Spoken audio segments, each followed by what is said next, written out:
자, 강태공 전문가와 고수익 월척 종목을 낚아보는 시간이죠. 강태공의 월척 종목, 강태공 전문가와 함께하겠습니다. 어서 오십시오. 안녕하세요. 네, 오늘은 웃음이 좀 잘 나지가 않네요. 전문가님 어떠세요? 뭐 간단하게 시장에 대해서 좀 설명드린다라고 하면은 많은 시청자 여러분들이 지금 걱정하는 이유가 참 저는 뭐 늘 말하죠. 걱정할 이유가 없다고 좀 말씀드리고 싶은데 지금 시장이 이렇게 무너지는 가장 근본적인 이유가 경기 침체에 따른 이 경기 침체 우려가 가장 큽니다. 그러다 보니까 미 증시가 무너지게 되고요. 우리나라 국내 증시에도 기존 차익 물량이라든지 이런 것들이 반도체부터 해서 무너지는 추세인데 중요한 거는 지금 이제 이 경기 침체의 가장 큰 이유가 이제 실업률 때문이다라고 좀 볼 수 있어요. 그래서 우리가 경기 침체의 가장 대표적으로 보는 이 지표를 실업률을 좀 많이 보게 되는데 그러다 보니까 지금 이 실업률 때문에 이제 파월 연준 같은 경우는 지금 뭘 할 수밖에 없냐고 하면은 시장에서는 금리 인하를 빨리 해야 된다는 이야기가 나와요. 사실상 늦었다는 얘기가 나오죠. 그러다 보니까 이 기존의 베이비 스텝을 예상했던 이런 금리 인하가 이제 빅 스텝으로 이제 좀 바뀌지 않을까 이야기가 나오고 있고요. 그리고 이제 마지막으로 이제 올 세 번 남은 이 세 번 동안 이 모든 것을 금리 인하를 다 할 거다라는 이런 전망도 나와주고 있기 때문에 전에도 말했다시피 저는 그냥 지금 이렇게 빠질 때가 오히려 저가 매수의 기회다라고 좀 말씀드리고 싶어요. 특히나 지금 과거 파월의 발언을 본다라고 하면은 이 고용 쪽으로서의 가장 큰 부분, 뭐 실업률 이런 거에 가장 민감하기 때문에 정말 이거에 대한 문제가 생긴다라고 하면은 양적 완화까지도 양적 완화까지도 생각하고 있다라고 이야기를 했을 만큼 금리 인하와 양적 완화 뭐 이런 모든 것들이 받쳐준다라고 하면은 다시 한번 증시의 버블은 나타날 수밖에 없다라고 좀 말씀드리고 싶고 그렇기 때문에 지금 시장 저는 신나게 주워 담아야 될 시장이지 죽상이 돼야 될 시장은 아니다라고 좀 말씀을 드리겠습니다. 네, 자 언제나 시장 분위기가 좋지 않아도 이렇게 웃어주시는 분이 있어서 네, 그래도 다행이라는 생각이 듭니다. 자, 첫 번째 종목 보겠습니다. 키워드 띄워주시죠. 자, 흘러내리는 시장 그렇습니다. 지금 뭐 오늘 상황 보고 고르신 걸까요? 오늘 상황 보고 골랐다기보다는 그냥 아마 제약바이오를 가지고 계신 분들은 이 흘러내리는 시장 속에서 아마 다들 고민이 많을 거예요. 그래서 이 바이오를 어떻게 해야 될지 아따 바이오 어떡하나 아따 바이오 하면서 그런 종목이에요. 네, 종목명이 나온 것 같아요. 네, 자 바로 보여주실까요? 그렇습니다. 자, 앞타바이오입니다. 아따 이 바이오를 어떻게 해야 될지 많이들 걱정이 많을 것 같다 생각하고 있는데 사실 뭐 늘 말하지만 그냥 뭐 제가 이거 이렇게 했다고 해서 이 기업이 뭐 엄청나게 말장난하려고 들고 오는 기업은 아니고 이 키워드를 보시면 아시겠지만 이 기업 자체가 나쁜 기업은 아니에요. 사실 뭐 나쁜 부분이 있긴 있습니다. 매출적인 부분이 나쁜 부분이 있지만 그건 역시도 지금 다시 정상화로 돌리려고 노력하고 있는 추세고 보면 이제 뭐 이 세 가지 키워드 정도 우리가 볼 수 있는데 일단 이 머크와 키트루다라는 이제 임상 협약을 계약을 했어요. 근데 중요한 건 뭐냐고 하면은 사실 이 머크라는 기업과 여기에 대한 이런 협력 계약이 우리 국내 제약 바이오로 본다라고 하면은 11개 기업 정도를 이제 사실 이런 계약을 했기 때문에 사실 이 머크라는 기업과의 계약이 뭐 무조건 좋다. 라고 생각 안 하시는 분들도 있을 수 있습니다. 왜냐하면은 너무나 많은 제약바이오 기업들과도 계약을 했기 때문에 사실 이게 어느 정도 인증되기는 어려운 부분이 아닌가 생각할 수 있는데 문제는 뭐냐고 하면은 이 전 임상 단계에서의 이 병용요법이라고 해서 이걸 가지고서 계약을 진행한 거는 이제 앞타바이오라는 기업을 포함해서 이제 딱 두 군데뿐입니다. 두 군데뿐. 그렇기 때문에 이번에 나와 있는 공동 연구 계약 이것 관련한 기술이 정말로 다시 한번 부각되는 게 아닌가 좀 생각해보고 있고요. 이번에 이 부분에 있어서 어떤 기술이 좀 주목이 됐냐고 하면은 이제 암 관련해 가지고 섬유화세포 관련되어 있는 이런 저해제 기술이 뭐 앞으로 혁신 차세대 면역 항암제 이제 항암 신약 표적으로 알려지게 되면서 여기 관련되어 있는 부분 그러다 보니까 이제 앞타바이오의 이런 기술력과 함께 앞으로 이제 우리 항암 시장이라고 본다라고 하면 항암제 시장 같은 경우도 한 400조 이상의 규모가 잡혀져 있습니다. 그러다 보니까 전에도 얘기했던 시장 규모가 크면 클수록 내가 처음으로 여기서 뭐 하게 된다고 하면은 그 규모에 따른 반사이익은 엄청나다라고 좀 말씀을 드렸고 그래서 그러다 보니까 아까 얘기했던 이 기술력이 어느 정도 인증됐기 때문에 앞으로의 이런 항암 시장에서의 굉장히 큰 이 앞으로의 수혜를 기대해 볼 수 있다라고 좀 첫 번째로 말씀을 드리겠고요. 자, 두 번째로는 이제 사실 아까 이제 사업 다각화를 통한 실적 기대라고 좀 말씀을 드렸어요. 그러니까 이게 아까 뭐 매출적인 부분에서는 좋지 않을 수도 있다라고 말했던 게 사실 이 부분이거든요. 그러니까 근데 여러분들도 알고 계셔야 되는 게 제가 전에도 계속 얘기했지만 제약바이오라는 기업이 사실 제약바이오 중에 정말 실적이 좋은 기업은 많이 없습니다. 이 약품이 정말 나오기 전까지는 늘 연구개발에 투자되는 금액이 워낙 크다 보니까 대다수의 제약바이오는 여러분들이 재무제표 다 까보시면 아시겠지만 적자 기록이에요. 적자 기업입니다. 여러분들 뭐 옛날에 신풍제약이라든지 뭐 한 20배, 뭐 10배, 수배 같은 그런 대다수의 기업들 까보면 다 적자가 정말 많습니다. 그만큼 이제 사실 실적이 안 받쳐주는 기업은 많다라는 건데 이 apta바이오 같은 경우인데 문제가 뭐였냐고 하면은 이제 올해 매출이 30억 이상, 그러니까 사실 올해 매출이 30억 이상도 안 나온다는 건 그만큼 제약바이오가 사실 이 연구개발이라든지 아니면 이 새로운 신약에 대한 기대감만 가지고 간다라고 좀 보시면 좋은데 문제는 어쨌든 올해 매출액이 30억 이상 달성되지 못한다라고 하면은 이 apta바이오 기업은 올해 이제 올해가 끝나 이제 내년으로 넘어가게 되면은 관리 종목을 피할 수가 없습니다. 그러다 보니까 사실 이게 기업에 있어서 굉장히 안 좋은 모습이고 그러다 보니까 이제 apta바이오 같은 경우도 어찌됐든 연구개발만 통해 가지고 이 뭐 약이 나올 때까지 매출을 끌어올리는 건 어려워요. 그러니까 여기서 선택한 게 뭐냐고 하면요, 사업 다각화라는 거예요. 사업을 새로운 사업을 또 진행을 하면서 여기에 따른 추가적인 실적을 끌어오겠다라는 건데 어쨌든 최근에 이제 뭐 이 apta바이오라는 기업이 건강기능식품 회사를 뭐 또 지분 투자라든지 이런 것들을 하면서 거기에 대한 또 매출 증대 뭐 이런 것들이 나와주고 있어요. 실질적으로 전에도 얘기했지만 고령화 사회로 넘어가면 넘어갈수록 건강기능식품이 굉장히 많이 판매가 되면서 여기에 대한 실적이 많이 따라오는 추세입니다. 그러다 보니까 뭐 여기에 대한 실적을 또 기대해 볼 수 있는 거고 사실 뭐 진짜 apta바이오라는 기업이 정말로 나쁜 기업이었다고 하면은 관리 종목이 되든지 뭐 하든지 전혀 신경을 쓰지도 않을 거라고 생각을 해요. 하지만 분명히 말씀드릴 수 있는 거는 이 어찌됐든지 이 기업도 스스로가 뭐 하고 있다. 관리 종목으로 들어가게 된다고 하면 이게 주주에게도 안 좋은 상황인 걸 알고 있기 때문에 어찌 보면 뭐 주주 환원 정책 중에 하나로서 뭐 이런 거 뭐 사실 뭐 지분을 사들인다든지 이게 더 좋긴 하지만 자사주 매입 이게 더 좋긴 하지만 어쨌든 자사주 매입을 한다 해서 이 기업이 매출이 나는 건 아니니까 새로 매출을 통해 가지고 어쨌든 관리 종목을 피하고 주가 뭐 기업의 성장성에 이 토대를 마련하기 위한 또 사업 다각화를 진행한다는 것 자체도 어쨌든 굉장히 뭐 주주를 생각한다라고 좀 볼 수 있다라고 생각을 해요.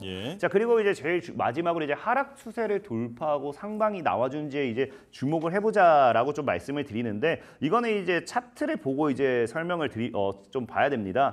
자 보면 아시겠지만 apta바이오라는 종목이 지금 이제 완전히 이제 보면 알겠지만 딱 이제 과거 바닥이 이제 한 대략적으로 한 8,000원 정도였거든요. 그러니까 주가가 강하게 상승 탄력을 쏘아냈다가 이제 하방 추세대를 돌파하죠. 근데 이 하방 추세 돌파하는 자리 사실 뭐 했냐고 하면은 원래 지켜줘야 될 자리를 못 지키면서 무너뜨렸어요. 그러니까 이거는 제가 전에도 얘기했지만 여기서 무너지고 지속적인 이렇게 하락이 나와준다고 하면은 문제가 큽니다. 하지만 이렇게 단기간에 다시 끌어올린다는 거, 지켜줘야 될 자리를 끌어올린다는 거는 지켜줘야 될 자리를 못 지켰을 때 개인들의 투매 물량이 많이 나와요. 그래서 개인들의 이 손절 물량을 좀 개인들을 좀 흔들어 제껴주고 주가를 또 상승시키는 게 아닌가라 좀 생각해 볼 수 있고 다만 지금 자리에서 빠지는 건 또 어차피 우리 과거의 저항 자리가 이제 지지와 저항을 본다고 하면 15,000원이 강한 저항이에요.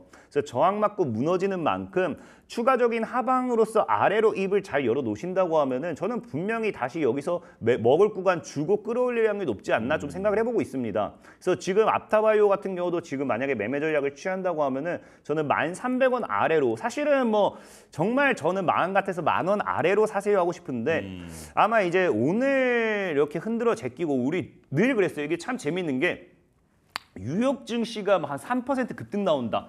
급락 나온다. 그럼 막 우리나라 증시도 급락 나오거든요. 근데 꼭 다음 날 되면은 뉴욕 증시가 막 엄청나게 올라가요. 근데 우리나라 증시는 못 올라가거든요. 뭐 그런 경우가 좀 많았어요. 그러다 보니까 사실 또 이런 흐름이 나와준다라고 하면은 apta바이오라는 종목도 뭐 우리나라 증시 오늘 무너졌고 뭐 월요일 뭐 오늘 저녁에 뉴욕 증시가 다시 한번 급등이 나와줬을 때 뭐 월요일장에 매수 기회를 안 줄 수도 있기 때문에 10,000원까지는 안 보고 그냥 1,300원 아래로 여유롭게 접근하시고 대신에 아래로 뭐 입을 좀 많이 벌려서 분할만 하시면 됩니다.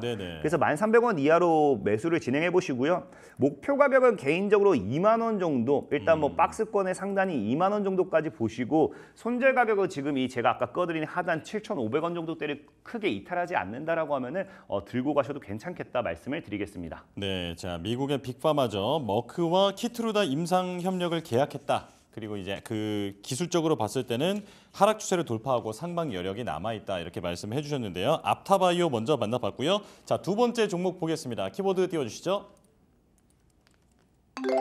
자, 거대한 슈퍼사이클이 온다. 뭐 반도체 얘기입니까? 조선 얘기입니까? 뭐 사실 두 가지 다 들어가 있을까? 이것도 예. 사실은 보면은 좀 말장난을 좀 쳐볼까 고민을 많이 했는데 네. 이거는 근데 말장난을 치기에는 그래도 이 종목만큼 이렇게 슈퍼사이클의 복합 모멘텀을 가지고 있는 종목은 제대로 이슈를 한번 알고 가시면 좋을 것 같아서 예, 미리 예. 이렇게 좀 말씀을 드렸습니다. 오늘은 약간 좀 진지하게 한번 짚어주시려고 하는 것 같아요. 자, 종목 한번 보여주시죠. 자, 비트9입니다.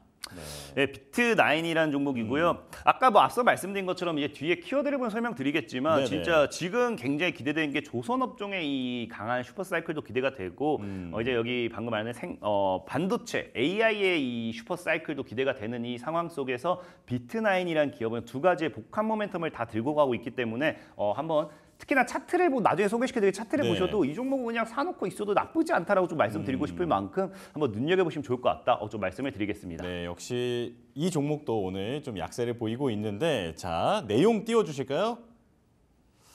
자, 조선주도 있고 AI도 있고 자, 이거 어떤 기업입니까? 일단은 뭐 조선주에 대해서는 제가 뭐 그렇게 뭐 사실 더 이상 뭐 설명을 안 드려도 많은 시청자분들이 알 거라고 생각을 해요. 최근에 이제 조선 업황 회복이 굉장히 많이 가파르게 되고 있고 실질적으로 조선주들이 다시 한번 단기간에 단기 신고가를 기록할 만큼 이 추세가 굉장히 좋은 상황입니다. 뭐 특히나 일거리 같은 경우도 뭐 3년치, 5년치 이거를 뭐 이미 다 수주했다 할 만큼 조선 업종이 좀 많이 살아나고 있어요. 살아나고 있는데 중요한 거는 이 살아난다 해서 끝이 아니라 아까 얘기했다시피 이게 너무나도 기대가 크기 때문에 말도 안 되게 앞으로 이제 슈퍼 사이클에 대한 기대가 또 나와준다는 거예요. 지금 네. 이 사실 시장에 나와 있는 슈퍼 사이클은 반도체와 조선 이 두 가지 정도밖에 없지 뭐 갑자기 2차 전지 슈퍼 사이클 이러지는 않습니다. 그 슈퍼 사이클이 기대되는 이 업종만큼은 그래도 오늘처럼 시장이 안 좋을 때 좀 눈여겨봐야 되는 게 아닌가 좀 생각을 해보고 있고 네. 특히나 지금 여러분들 오늘처럼 시장이 안 좋을 때 외국인이 막 매도한다라고 하지만 이 여러분들이 역사적으로 이번 연도 내내 보면은 외국인이 매도할 때가 굉장히 많았어요. 근데 그때마다 외국인이 주워 담았던 업종이 조선 업종이다 좀 보시면 좋고 그러다 보니까 이 조선주들 전체적으로 봤을 때 지금 외국인들의 보유 지분 이제 보유 비중이라고 우리 표현할 수 있겠죠. 이 보유 지분이 지금 역대급으로 사상 최고치다라고 이야기할 만큼 과거에도 삼성전자도 얘기했지만 작년 뭐 올해 1월부터 해가지고 작년 말부터 올해 뭐 한 3, 4월 이렇게 얘기했지만 작년부터도 이제 삼성전자의 이 단기간의 외국인들 매수세 이런 것들이 역대 최고치다 말씀을 드리면서 단기간에 한 60% 정도는 상승을 해줬거든요. 그러니까 조선주 같은 경우도 지금 보시면 아시겠지만 어찌됐든지 외국인들이 역대급 최대 비중을 가지고 있다라는 거는 분명히 더 올려치면 올려터치 빠지지 않을까 생각을 해보고 있고 그런 관점에서 봤을 때 일단 기본적으로 비트9이라는 종목은 이 조선, 이 삼성중공업이죠. 이제 저희들이 삼성으로 엮임 좋다 했잖아요. 삼성중공업에 이제 설계 연구용 이 제품을 납품을 하기 때문에 이 조선주들, 특히나 삼성중공업이 이렇게 지금도 막 잘 올라가고는 있습니다. 이렇게 올라가는 추세 속에서 앞으로의 반사익을 비트9이 또 추가적으로 받을 확률이 굉장히 높다라고 좀 말씀을 드릴 수 있고요.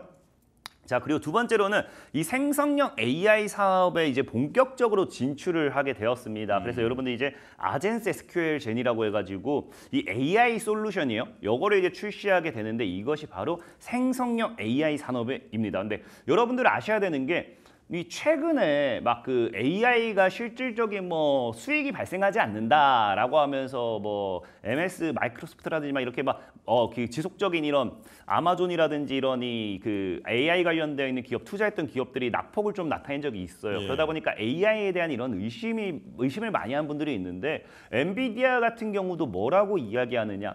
AI가 지금 수익이 나지 않는다고 해서 투자를 하지 않는다라고 하면은 나중에 모든 걸 다 놓칠 것이다라고 이야기하면서 AI에 오히려 공격적인, 오히려 지금보다 더 많은 투자를 이야기하는 게 엔비디아입니다. 그렇기 때문에 사실 AI에 대한 실적 지금 당장 기대할 수 있는 건 사실 없어요. 왜냐하면 AI를 가지고 할 수 있는 전에도 얘기했지만 컨텐츠의 부재가 굉장히 큽니다. 여러분들 당장에 뭐 AI 해봐야 챗GPT 과연 여러분들에게 질문한다고 하면 여기 챗GPT를 쓰는 분이 얼마나 있을지도 궁금하고요. 그러니까 생성형 AI라는 게 사실 시장에 이제 진입을 한 상태고 여기에 대한 당장적인 실적을 내기에는 사실 어려운 부분이 있지만 이 어찌됐든 GPU라든지 생성형 AI 이런 실적이 나지 않기 때문에 오히려 빠지는 지금 시점이 저가 매수의 기회라고 생각하고 있고요. 특히나 이 그 비트나인 같은 경우는 이 생성형 AI에 있어서 이제 핵심 기술을 보유하고 있는데 이게 국내 유일, 뭐 세계 최초 이런 단어를 다 가져가고 있어요. 그래서 우리가 이제 그래프 데이터베이스라고 해가지고 이 기술을 보유한 업체인데,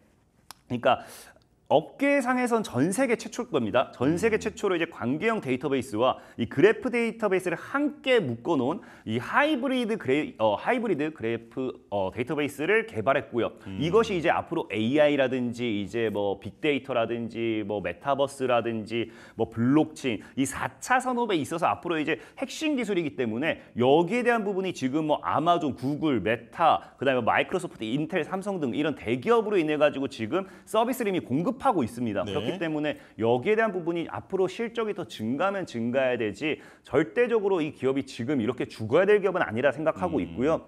자, 그리고 이제 역사적 정말 저가 매수라고 표현하고 있는 게 차트를 보시면 이해가 돼요. 예. 지금 차트를 보시면은 그냥 진짜 역사적으로 저가입니다. 뭐 상장된 지 뭐 얼마 안 돼서 그런 것도 있지만 역사적 저가고요. 그다음에 지금 보면은 이제 하방 추세 때도 이제 살 이제 돌파하는 구간대가 나왔기 때문에 오히려 지금 이런 자리에서는 시장이 무너질수록 쇼핑을 하셔야지 뭐한다 수익을 볼 수 있다라고 좀 말씀을 드리고 싶고, 그래서 그런 관점에서 봤을 때 저는 개인적으로 이제 비트나인이라는 종목 지금 자리에서 본다고 하면은 한 3,800원. 이게 사실 4,000원대가 저항이긴 한데 뭐 굳이 싸게 살 수 있는 걸 4,000원까지 올려 살 이유는 없습니다.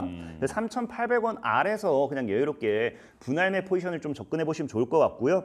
자, 목표 가격은 전 개인적으로 한 10,000원 정도는 봐요. 이 10,000원대가 이 과거 저항 지지자리이기 때문에 10,000원 정도까지도 충분히 올려칠 수 있지 않나 생각해 보고 있고, 손절 가격 같은 경우는 저는 이 최저점, 그러니까 과거 최저에서 한 번 더 조금 더 낙폭이 나와주는 2,200원 정도 보시고 가면은 좋지 않나 좀 말씀을 드리면서 오늘 비트나인에 대한 소개까지 마무리하도록 하겠습니다. 네, 자 조선주와 그리고 생성형 AI에도 두 가지 테마에도 모두 해당하고 있는 비트나인에 대한 종목을 설명을 해주셨습니다.